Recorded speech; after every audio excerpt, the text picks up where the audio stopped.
আসসালামু আলাইকুম ওয়া রাহমাতুল্লাহ। নামাজের আলোচনা চলছে। নামাজ কতটা গুরুত্বপূর্ণ। আগে আলোচনা কি ছিল, যে কোনো কাজ তার ফলাফলের উপরে ডিপেন্ড করে যে কাজটা কতটা গুরুত্বপূর্ণ। আখিরাতের সমস্ত আমল, এক কথায় জান্নাতকে আল্লাহ তাআলা নির্ভর করছেন শুধুমাত্র নামাজের ইবাদতের পরিপূর্ণতার উপরে। রোজা, হজ, যাকাত এগুলো অপশনাল, নামাজটাই মূল। আর এই নামাজটা শুধু আখিরাতে বাঁচাবে এমন না, এই নামাজটা দুনিয়াতেও সব সমস্যার সমাধান। সবচেয়ে বড় বিপদ মৃত্যু, আবার এই মৃত্যুটাই মানুষের সবচেয়ে বড় নিয়ামত।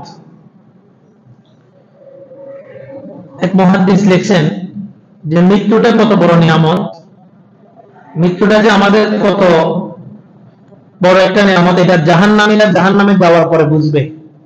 তারা আল্লাহর কাছে শুধুমাত্র একটা জিনিস চাইবে, সেটা হচ্ছে মৃত্যু। যে আল্লাহ আর শাস্তি সহ্য করতে পারতেছি না, আমাদেরকে মৃত্যু দেন। কিন্তু তাদেরকে মৃত্যু দেওয়া হবে না। এখন দুনিয়ার আসি সব কষ্টের সর্বোচ্চ চূড়ান্ত কষ্ট হচ্ছে মৃত্যু, এরপর আর কোনো কষ্ট নাই। কিন্তু যদি মৃত্যু না দিয়ে যদি কষ্টের কোনো সীমা না রাখা হতো, তাহলে মানুষ বুঝতো যে মৃত্যুটা আসলে মানুষের জন্য কত বড় একটা নিয়ামত। এই সবচেয়ে বড় মুসিবত যেটা মৃত্যু, এটারও সমাধান সাহাবায়ে কেরাম নামাজ দ্বারা করছেন। সাহাবী সফরে বের হয়েছেন, আর প্রতিমধ্যে সংবাদ আসলো যে তার ছেলে ইন্তেকাল করছে, আর তিনি নতুন মুসলমান হয়েছিলেন। তিনি 2 রাকাত নামাজ পড়ে আল্লাহর কাছে দোয়া করছেন যে আল্লাহ, সন্তান দিয়েছেনও আপনি, নিবেনও আপনি, আমার কোনো অভিযোগ নেই। তবে আমি নতুন মুসলমান হয়েছি, আমার ধর্মের লোকেরা বলবে যে তুমি মুসলমান হওয়ার কারণে আমাদের দেব দেবীদের বদদোয়া তোমার সন্তান মারা গেছে। আল্লাহ আপনি নিবেন, আপনি সবকিছুর মালিক, কোনো অভিযোগ নাই। তবে এই সময় আমার ছেলেটাকে ফিরিয়ে দেন, তারা ভর্ৎসনা করবে আমাকে। আল্লাহ তাআলা নামাজের উসিলায় এই মৃত ছেলেটাকে জীবিত করে দিয়েছেন। তো ওনারা যে কোনো সমস্যার সমাধান নামাজের মাধ্যমে করছেন। আর এটা প্র্যাকটিক্যালি সাহাবীরা আমাদের অনুকরণীয়, তারা আমাদের অনুসৃত ব্যক্তি। আল্লাহ রাসূল মুখ থেকে বের করছেন যে কোনো কথা, সাহাবায়ে কেরাম তৎক্ষণাৎ সেটা বাস্তবায়ন করে দেখায় দিয়েছেন। ওনাদের সব ব্যবস্থা থাকার পরেও যে কোনো একটা প্রয়োজন সামনে দাঁড়াইলেই নামাজে চলে যেতেন। অথচ পকেটে সবকিছু ব্যবস্থা আছে, বাড়িতে সামানা আছে, তারপরে ওনারা নামাজে দাঁড়ায় দিতেন। আল্লাহ রাসূল সামান্য একটু ঝড় তুফান শুরু হলেই মসজিদে দৌড় দিয়ে নামাজে দাঁড়ায় দিতেন, না জানি কিয়ামত কায়েম হয়ে যেতেছে। আর আমরা তো আমাদের বিশ্বাসটা অনেক বেশি। একটা ছোট্ট ঘটনা মনে পড়ছে। তাবলীগ জামাতের একটা সফর, একটা জামাত, এরা নদী পথে কোন এক জায়গায় যাচ্ছিল। যাওয়ার পথে সমুদ্রের মাঝখানে যখন গেছে, তখন ঢেউ শুরু হয়েছে, উত্তাল ভয়ঙ্কর অবস্থা। ওখানে তো হিন্দু মুশরিক থাকলেও সে আল্লাহকে ডাকে ওই সিচুয়েশনের মধ্যে। তো জামাতের সব সাথীরা খুব ভয় পেয়ে গেছে, মানে কি করবে এই সময়।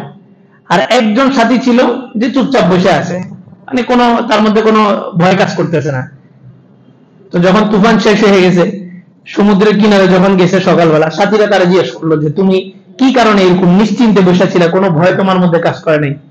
তো বলে যে সারা জীবন গুনাহ করছি, সারা জীবন যত অন্যায় আছে সবকিছু করছি। তা আমি নিশ্চিত ছিলাম এত বড় একদম পাপিষ্ঠকে আল্লাহ রাস্তায় নিয়ে মৃত্যুবরণ দিবে না। মানে আমি যে পরিমাণ গুনাহ করছি, আমার মৃত্যুটা এত সুন্দর মৃত্যু হবে, এটা আমি নিশ্চিত ছিলাম যে এত সুন্দর মৃত্যু আমার হবে না। এ কারণে আমি নিশ্চিত ছিলাম যে আল্লাহ রাস্তায় আমার মরণ হবে না। এত ভালো আমল করে তো আসিনি যে আল্লাহ রাস্তায় মরণ হবে। তা আমাদের এরকম অবস্থা, যে কোনো তুফান আসুক যাই আসুক, অন্তত 30 সালের ভিতরে তো কিয়ামত কায়েম হবে না। সেই জন্য আমাদের তওবার ভিতরেও বিলম্ব। আর আল্লাহ রাসূলের যুগে একটু ঝড় তুফান শুরু হলে মসজিদে চলে যেতেন।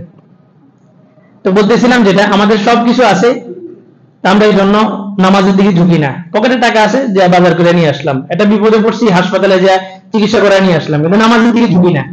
আর সাহাবীদের সবকিছু থাকা সত্ত্বেও নামাজের দিকে ঝুঁকছেন। ফলে কি হয়েছে, বিপদে পড়ে আমিও আল্লাহকে ডাকি, সাহাবীও আল্লাহকে ডাকছে। আমি বিপদে পড়ে ডাকলে আল্লাহ আমার বিপদে সাড়া দেন নাই, তাদের বিপদে আল্লাহ তাআলা ডাকে সাড়া দিয়েছেন। তাদের বিপদে নামাজ পড়ে বলছে আল্লাহ মৃতকে জীবিত করে দেন, তো মৃত জীবিত হয়ে গেছে। ছোট্ট একটা বাচ্চা, সে প্রতিদিন স্কুলে যেত, আর মা তাকে শিখাইছে যে তুমি প্রতিদিন স্কুল থেকে আইসা 2 রাকাত নামাজ পড়বা, পরে আল্লাহর কাছে নাস্তা চাইবা। আল্লাহর কাছে নাস্তা চাওয়ার পরে তোমার পিছনে যে সেলফটা থাকবে, এই সেলফটা খুলে তুমি ভিতরে নাস্তা পাবা। তো বাচ্চা প্রতিদিন আসে 2 রাকাত নামাজ পড়ে, তার বিশ্বাস যে তার দোয়ার কারণে আল্লাহ তাআলা নাস্তাটা দেয়।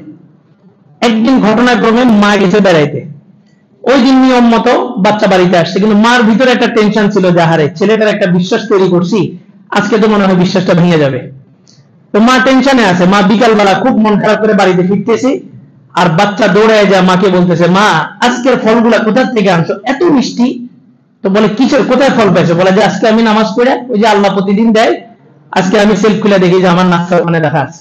বলে যে আজকের ফলটা কোথা থেকে দিছে আল্লাহ, এত মিষ্টি। এটা হচ্ছে বিশ্বাসের সাথে, সাহাবীরাও কোন বিশ্বাস নিয়ে নামাজ পড়ছে, আল্লাহ বিশ্বাসের সাথে সাথে ওনাদেরকে ফলাফল দিয়ে দিয়েছেন। ওই আল্লাহ কি এখন বয়স হয়ে গেছে? ওই আল্লাহ এখনো আছে। তবে সাহাবীদের যেরকম ঈমান, আমাদের ওরকম ঈমান নেই, যার কারণে আমরা সারাদিন দোয়া করি কিন্তু কোনো কাজ হয় না। হাদিসে কুদসির মধ্যে আল্লাহ বলেন, আনা ইনদা যন্নি আব্দি বি, বান্দা যেমন ধারণা করবে আমি তার সাথে তেমন লেনদেন করব।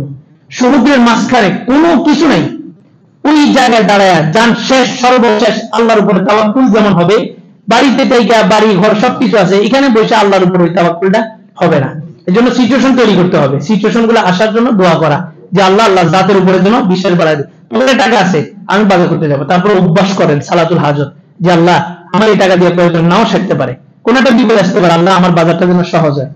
একটা বিপদ আসে, হাসপাতালে যাচ্ছেন ডাক্তার দেখানোর জন্য, পকেটে টাকা আছে, ব্যাংকেও টাকা আছে, তারপরেও 2 রাকাত নামাজ পড়ে যান যে আল্লাহ আমাকে আপনি সুস্থতার নিয়ামত দান করেন, আমি অভাবী, আমি ফকির, গরিব, আমার কাছে কিছুই নেই, আল্লাহ আপনি আমাকে সহযোগিতা করেন। তো কি হবে?